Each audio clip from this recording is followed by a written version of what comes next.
¿Cuál es la situación real de los suicidios en Panamá? Hemos visto que en los últimos meses ha venido una incidencia, por lo menos a nivel de medios, que ha llamado la atención y que ha provocado acciones. ¿Esto es producto de que hay un aumento realmente de los suicidios en Panamá o es que hay más divulgación? En Panamá las estadísticas no están al día. Entonces eso es uno de los grandes problemas que tenemos en salud mental. Como no sabemos verdaderamente los números, no te puedo decir si hay un aumento, de manera científica no te puedo decir si ha habido un aumento o no ha habido un aumento. Lo que sí te puedo decir es que han habido dos grandes cambios. La gente está hablando mucho más de salud mental, la gente está tomando más en serio la salud mental. ¿Okay? Y eso es bueno, porque mientras la gente comienza a hablar de la salud mental, las personas que están sufriendo pueden comunicarlo, pueden buscar ayuda y pueden sentirse mejor. Eso por un lado. Por el otro lado, sí hemos visto, ¿okay?, un aumento en los casos de pedir ayuda y el aumento de los casos de los intentos y las muertes por suicidio. ¿Has tenido periodos de depresión fuerte? ¿Qué te lo detonaron? El primero fue una crisis cuando primero me diagnosticaron con depresión. Fue como me estaba empujando demasiado, porque yo soy muy perfeccionista. Entonces me empujaba y me empujaba y me empujaba a hacer como estas Wonder Woman, porque yo quería hacer todo, yo quería tener todo perfecto. Entonces el hecho que me estaba empujando tanto y no podía ser perfecta fue lo que hizo que cayera en la primera crisis. Y en la segunda crisis, que casi me suicido, fueron dos. Esa y la otra fue porque estaba teniendo episodios cada un mes. Y entonces, entre depresión y hipomanía. Y me cansé, fue como que, ay, no, ya no quiero más de esto es algo que voy a tener por el resto de mi vida. Y ya, como que era un ciclo y como que fue un momento como que ya no puedo más. Muerte por suicidio es un tema que nos ocupa a todos como sociedad. En este especial, de la voz de los expertos especialistas en la materia, testimonios, ciudadanos preocupados por la temática, despejaremos dudas, conoceremos qué tabús son ciertos y cuáles no, pero sobre todo nos educaremos en este importante tema. Doctor Smith, ¿qué sucede en el cerebro a nivel químico de una persona que tiene esa intención suicida? Bueno, en la medida que el cuadro sea un cuadro depresivo, se ha postulado que en el cerebro hay un neurotransmisor que se llama la serotonina, que tiende a estar bajo, y en base a eso damos medicamentos que puedan ayudar a estabilizar el funcionamiento de ese neurotransmisor cerebral para sacarlo de la depresión y ulteriormente reducir la ideación. Dicen, la persona que lo avisa mucho está amenazando. Por ejemplo, hay personas que son manipuladoras. Si no haces esto, me voy a quitar la vida. Estoy harta, no quiero vivir más. ¿Cuándo realmente es manipulación y cuándo hay un riesgo? ¿Cómo identificar ese grito de auxilio? Vale, esto es uno de los principales, muy buena pregunta, porque es uno de los principales mitos que interfieren más en la prevención. Me explico. 9 de cada 10 personas que se suicidaron habían avisado antes. Más vale prevenir y pecar de exceso en la prevención que lamentar una terrible pérdida. Hasta el 80% de las personas que han cometido el suicidio, el 80%, es decir, casi todas, habían avisado o dado señales de una u otra forma de que lo iban a consumar. Luego, la conducta verbal, que la gente hable de que quiere quitarse la vida o que lo insinúe, ¿no?, puede interpretarse como chantajes, como manipulaciones, como alardes, pero no deben desestimarse. Hay que preguntarles.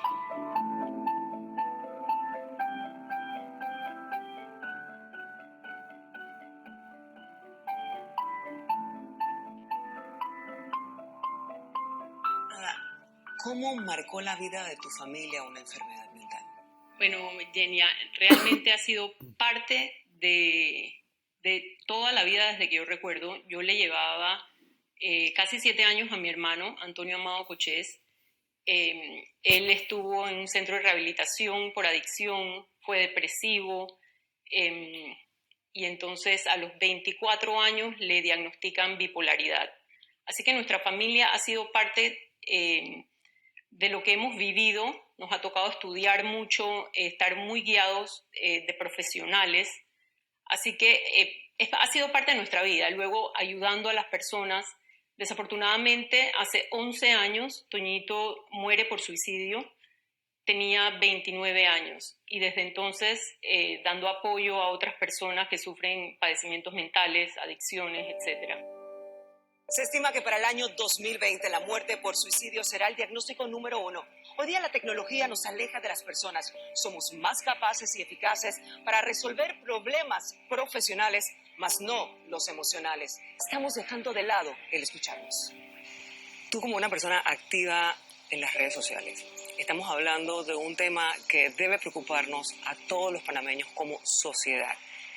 ¿Qué puedes decirles a aquellos que están, esas mentes que están detrás de las redes, escribiendo, destruyendo, sin medir las consecuencias?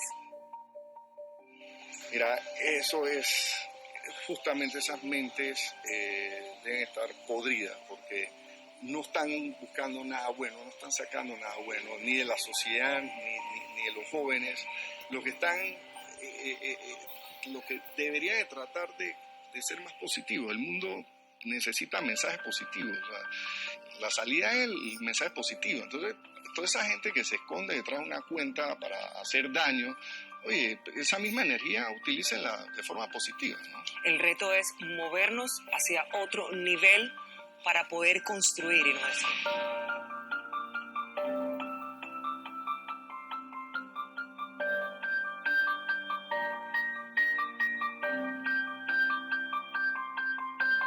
Entonces, si tenemos a una persona famosa, por ejemplo, que las otras personas admiran y la persona está en sufrimiento, entonces muchas veces hace el copycat, la copia.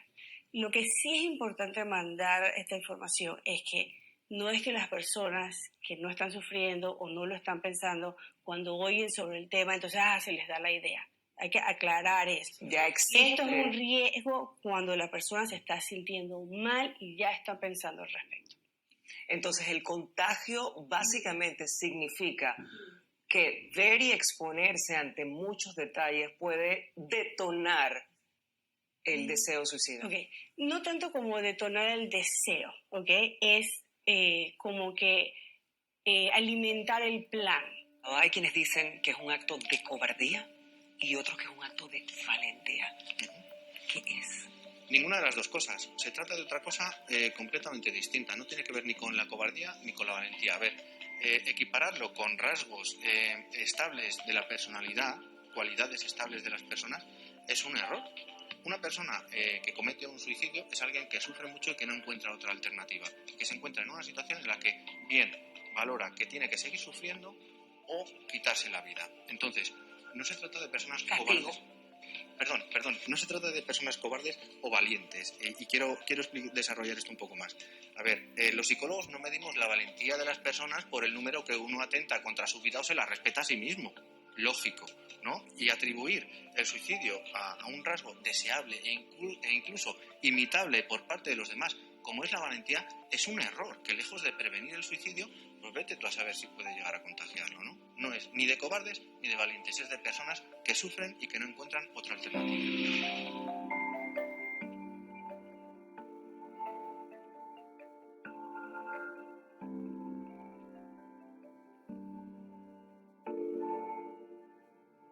Camila, ¿cómo te ha servido todo este proceso de poder hablar, de poder comunicar lo que sientes?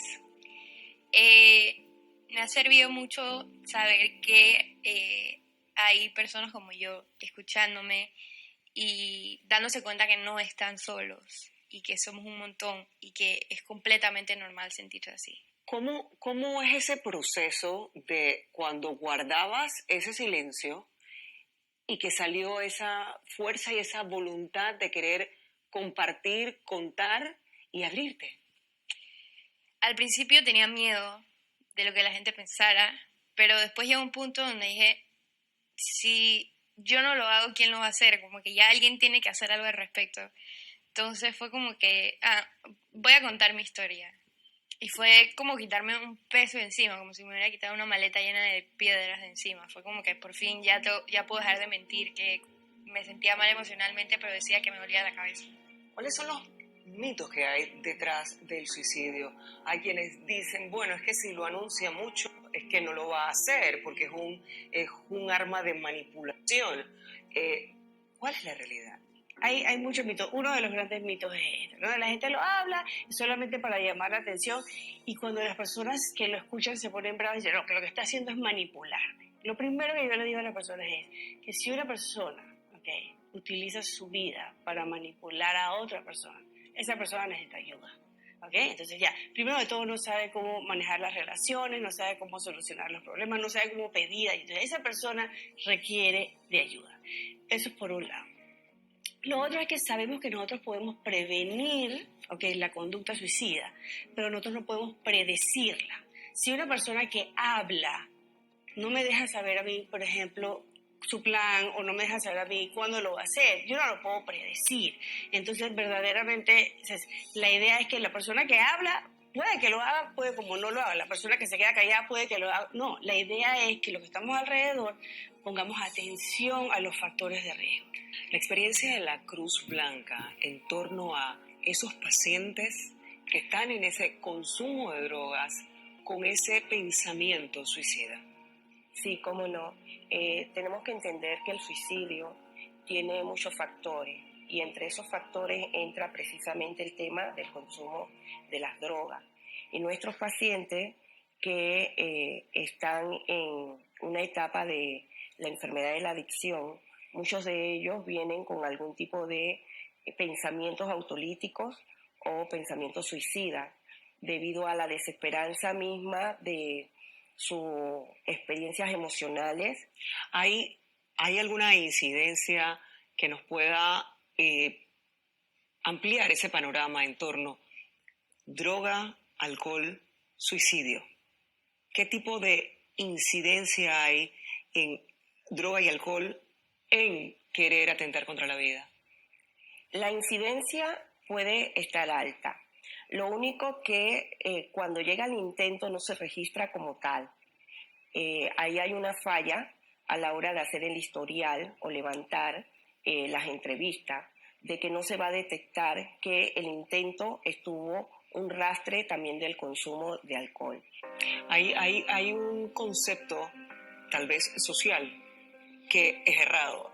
Bueno, es que consume droga porque le gusta la fiesta, porque quiere seguir la fiesta y no lo asocian realmente con que esa persona pudiese estar queriendo cortar con su vida, porque el alejarte de tu realidad es una forma también de acabar con tu vida. Si nos puedes profundizar un poco en esto. Es algo tan sencillo como el que consume droga está buscando un placer. Y ese placer es precisamente buscar la felicidad. Entonces, uno busca el consumo de la droga porque me siento tan infeliz con lo que tengo actual. A nivel social, hay drogas que son permitidas. El alcohol es una droga permitida en los adolescentes. Es una droga permitida, es una droga aceptada socialmente. Pero, ¿cómo el padre debe intervenir y darse cuenta que su hijo está corriendo un riesgo de caer en algo sumamente peligroso? Primero que todo, los padres tenemos que conocer a nuestros hijos.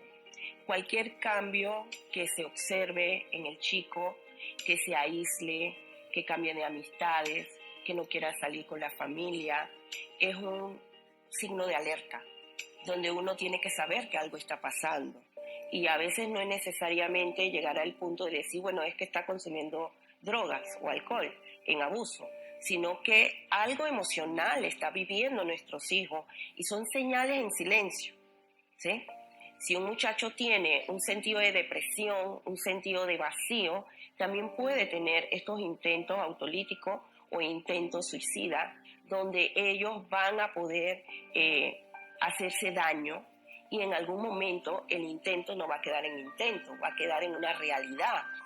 ¿Hay alguna droga específica que hayan podido observar en los testimonios de los pacientes que atienden, que sea la que haya precipitado a tomar esa decisión de acabar con la vida? La primera droga, que es una droga que se usa como una droga precipitante, es precisamente el alcohol, porque en las primeras tomas el alcohol en el sistema nervioso central desinhibe a la persona, te bloquea la parte del juicio crítico, de la toma de decisión. Y aparte del alcohol, también está la marihuana, que precisamente la marihuana por sus componentes de serotonina, eso también activa este tipo de desinhibiciones y puede hacer que los muchachos que tengan estas ideas de pensamiento suicida puedan entonces activarse.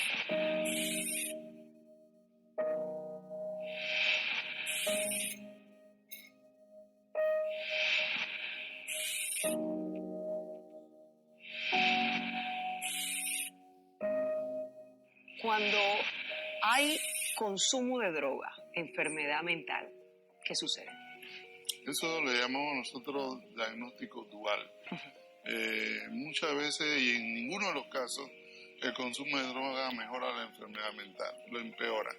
Así que el trabajo ahí duro es convencer al paciente de que tiene dos problemas y que los dos son psiquiátricos. ¿Qué enfermedad mental tiene mayor cantidad de víctimas a través del suicidio? La depresión. La depresión. La depresión, pero hay enfermedades como la esquizofrenia que en un 15% se puede esperar que ocurra suicidio. Cada día hablamos más del suicidio. Las enfermedades mentales tienen tratamiento, tienen solución. Debemos tomarnos un tiempo y sentarnos con familiares o amigos y dejarles saber qué nos importan. Las personas que hablan de suicidio, gran parte del tiempo quieren solucionar su situación de incertidumbre, dolor y sufrimiento. La depresión es parte de la bipolaridad. Ellos tienen periodos de depresión, entonces el diagnóstico... Y de euforia también. Y de básicamente racing thoughts, ahí es donde identificamos que esa depresión también era parte de la enfermedad. Cuando se le diagnostica bipolaridad es porque estaba teniendo episodios de hipomanía, que son, por ejemplo, falta de sueño, pasaba noches sin dormir, estaba faltando al trabajo, estaba irritable, evasivo. Por eso también me encantaría decirle a las personas que el diagnóstico en la etapa inicial es esencial para poder que la enfermedad no se desencadene y que sea mucho más difícil todo lo demás, pues.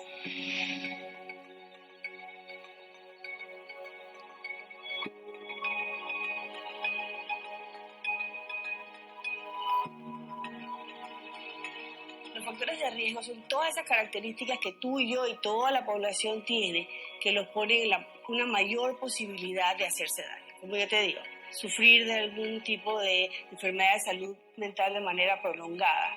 Por ejemplo, una persona que se pasa 5, 10 años todos los días levantándose con ansiedad, llega un momento que se cansa. No siempre tiene que ser depresión, puede ser ansiedad. Una persona que se pasa años con dolor, o sea, llega un momento en que pierde todas las esperanzas de sentirse mejor. Ser hombre significa un factor de riesgo más alto, porque los hombres tienden a tomar conductas mucho más letales. Porque las mujeres tienden a de repente intentar más veces, pero tienen maneras de hacerlo que la persona puede ser salvada. Y en esos momentos estabas medicándote. Uh-huh. ¿Y qué pasaba? ¿Por qué los medicamentos no te estaban ayudando lo suficiente? Es que los medicamentos ayudan, pero uno también tiene que poner de su parte. Y no estabas poniendo de tu parte. Sí estaba poniendo de mi parte, pero, o sea, como dije, los medicamentos como que no hacen magia. Como que ayudan, pero hay veces que la crisis es como tan fuerte que uno pierde como el control. ¿Cómo has logrado estar como estás hoy? Pedir ayuda. Saber que cuando me siento mal tengo que hablar. Cuando necesito algo solo voy y se lo cuento a alguien. Y como aprender a hablar con los otros y decirles, oye, no me siento bien, ¿me puedes ayudar con esto? Y también como saber que eres fuerte, recordarte que eres importante en esta vida y que puedes hacer todo lo que te propongas.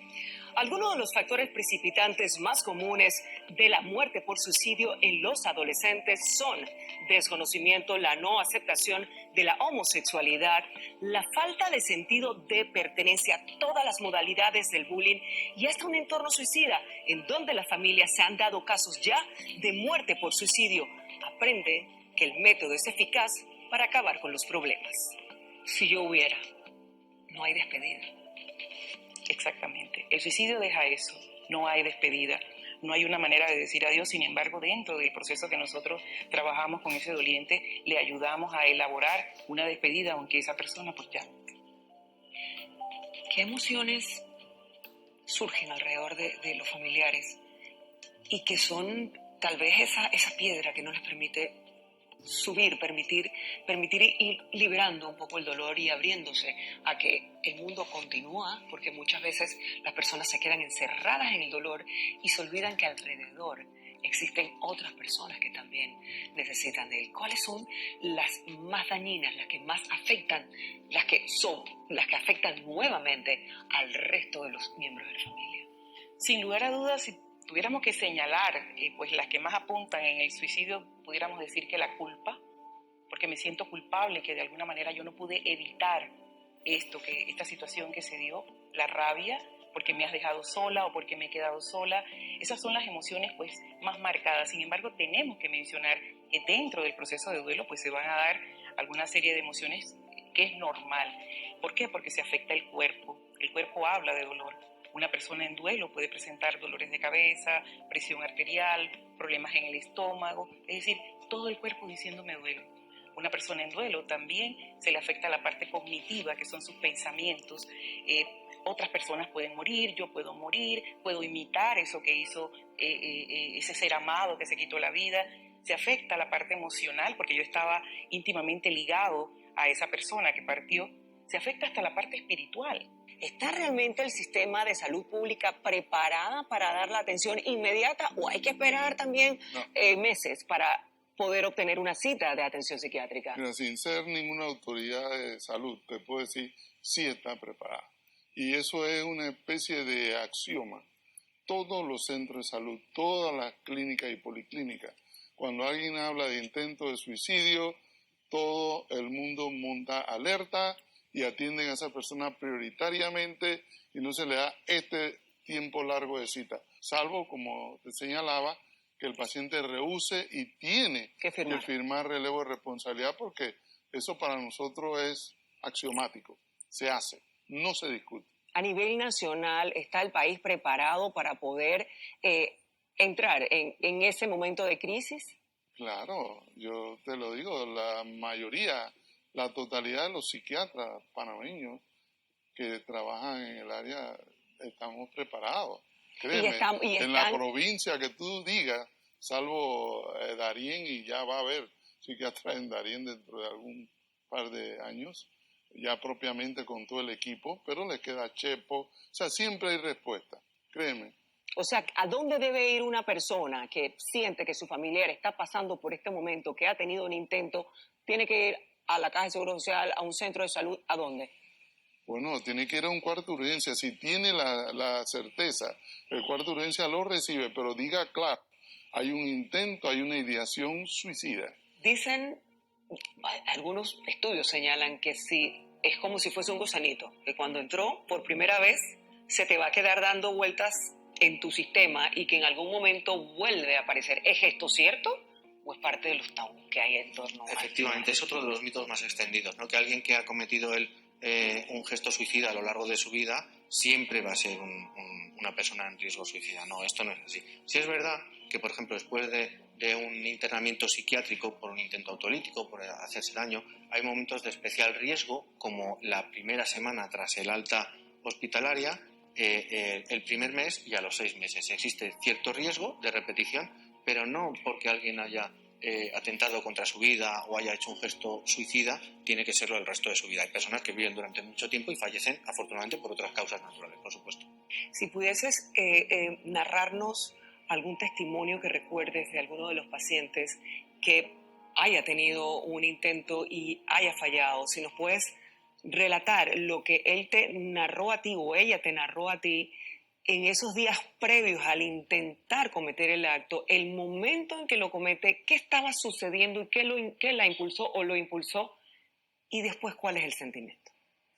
Bueno, yo te puedo narrar uno que tengo reciente, que llegó a consulta después de cometer el acto de hacerse daño, y es precisamente una chica, 16 años, que fue víctima de abuso sexual por parte de un padrastro. En su hogar nadie le creyó que había sido víctima de ese abuso. Fue muy señalada. La chica comenzó a tener otro tipo de conducta. Se intentó suicidar precisamente por ese sentimiento de desesperanza, de no saber qué hacer. Prácticamente una adolescente no sabe manejar este tipo de emociones, y más cuando todo se te cierra las puertas.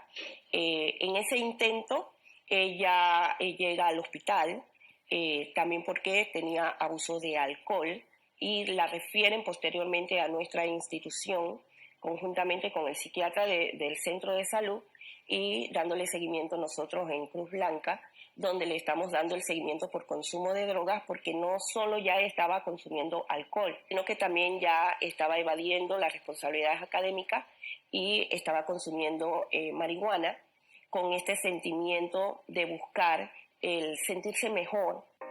Y todos los episodios de depresión te llevan a tener pensamientos en contra de ti misma, de atacarte a ti misma, de no querer seguir luchando. La mayoría. Hay unos que son más, situaciones donde son más fuertes, donde ya decides, empiezas a planear para suicidarte, pero hay otros que sí, como que el pensamiento pasa por tu mente, pero no le prestas mucha atención. Pero en la mayoría de las veces sí se ha pasado el pensamiento. El 77% de nuestros estudiantes han sido víctimas del ciberbullying. Los estudiantes encuestados confesaron que en algún momento de sus vidas se han sentido amenazados. Estas cifras nos demuestran el alcance de las redes sociales si no son bien utilizadas. ¿Cómo impacta esto, por ejemplo, en una persona que de por sí está padeciendo o está pasando por una etapa emocionalmente inestable, en donde siente que la vida no tiene sentido porque tiene muchos problemas? ¿Cómo este tipo de mensajes pueden ser un precipitador de una acción de muerte por suicidio? Bueno, efectivamente, la persona que está abrumada con sus problemas y no encuentra ayuda, de hecho lo que ve es un bullying, ve personas malas en su entorno, que el entorno se convierte obviamente en la selva de Twitter y de Facebook y demás, y WhatsApp inclusive, hace que la persona se sienta aún peor, no se llega a desahogar porque queda inmerso en este mar de problemas, los míos con los tuyos, y no buscan ayuda profesional, que es lo que al final la persona debe buscar, no decir tus problemas al público que ni siquiera es profesional. Ese público va a opinar sobre tu vida sin conocerte. ¿Hay suicidios por impulso o no? No. Es una buena pregunta. Ese es otro de los mitos. La gente dice, no, lo que pasa es que la persona tiene un impulso y lo hace enseguida. Las investigaciones, por ejemplo, de Thomas Joyner en la Universidad de la Florida, te dejan saber que todos tenemos un instinto de sobrevivencia. Para que la persona se pueda hacer daño, tiene que superar ese instinto y toma un tiempo desarrollarlo. En la Universidad de Columbia, por ejemplo, las investigaciones indicaron que los factores de riesgo estaban en las personas hasta un año antes del primer intento. Entonces se sabe que la persona no es que dice, yo me voy a matar y va y toma la acción, sino es que este plan, por ejemplo, el sufrimiento se va dando y el plan se va desarrollando y se tiene que crear la capacidad para poder hacerse daño a la persona. Hay que integrar todo: amor, educación, disciplina, reglas, integrar el tratamiento, todo lo que sea necesario para que la persona pueda sentirse mejor física y emocionalmente y desarrollar herramientas para poder vivir. ¿Realmente estamos ante una epidemia de suicidios? Sí, estamos ante un problema mundial de salud pública que va en crecimiento. Actualmente, la Organización Mundial de la Salud estima, o los datos recogidos oscilan a unas 800.000 muertes al año por suicidio. Sin embargo, esto tiene sus peros. Hay más de 1 millón de muertes, porque de un 10 a un 30% de las muertes por suicidio no se contabilizan. Él solito trataba de sentirse mejor. Él buscaba el estar mejor. Sí.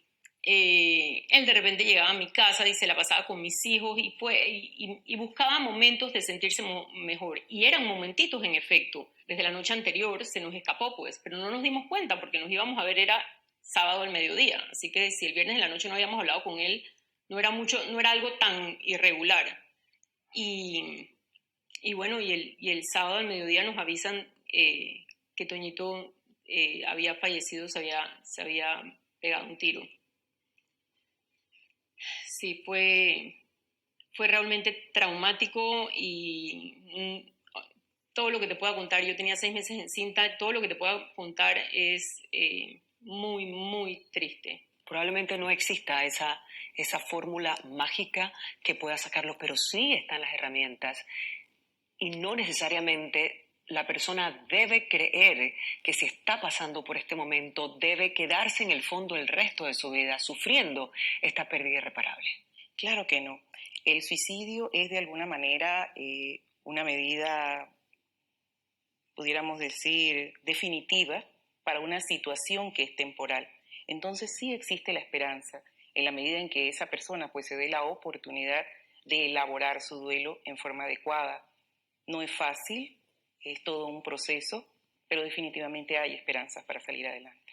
Lo que pasa a las personas que estamos alrededor es que el miedo y el prejuicio no nos permite escuchar que nos están mandando señales. Uno dice, no está pasando nada, no es una exageración, no es una manipulación, ¿verdad? Muchas veces los seres humanos escuchamos esto, está tomando demasiado, me está hablando que no le importa nada, ¿verdad? Pero tratamos de mirar hacia otro lado porque nos da muchísimo miedo. Entonces, el mensaje es que hablar salva vidas. Una de las cosas que yo quisiera también mandar es que ya nosotros no estamos diciendo se suicidó. Por ejemplo, nosotros estamos diciendo muerte por suicidio o murió por suicidio. Es importante que las personas hablemos de esta manera porque no es la responsabilidad de la persona que muere de esta manera, es la enfermedad la que causa esta situación. Entonces, esto nos va a ayudar a acabar con todos los prejuicios y también con la vergüenza que sufre la persona que intenta o la familia que son los sobrevivientes. Fue como, el suicidio tú lo premeditas y es como un impulso. Y la primera vez no fue tan fuerte, la segunda vez escribí cartas y todo, me encontré el otro día, las leí por llorar. Pero la segunda vez sí estaba como decidida. La primera vez no estaba muy segura, pero la segunda vez como que ya yo tenía mi plan, había dejado las cartas y en eso como que fui a entrar al cuarto de mis papás para buscar las pastillas de mis papás, se dio cuenta y me agarró. Lo recuerdo y en verdad es horrible, es como que, en verdad le iba a hacer eso a mi familia. Le iba a dejar de vivir por estar escuchando a mi depresión. O sea, si me hubiera suicidado, no estuviera aquí sentada, no hubiera empezado el movimiento, no hubiera podido compartir mi historia, que en verdad me hace muy feliz saber que hay gente que ahora ya saben que no están solos. ¿Qué es para ti lo más importante en estos momentos? No sé, yo creo que mi familia y buscar cómo puedo ayudar a la gente a mi alrededor.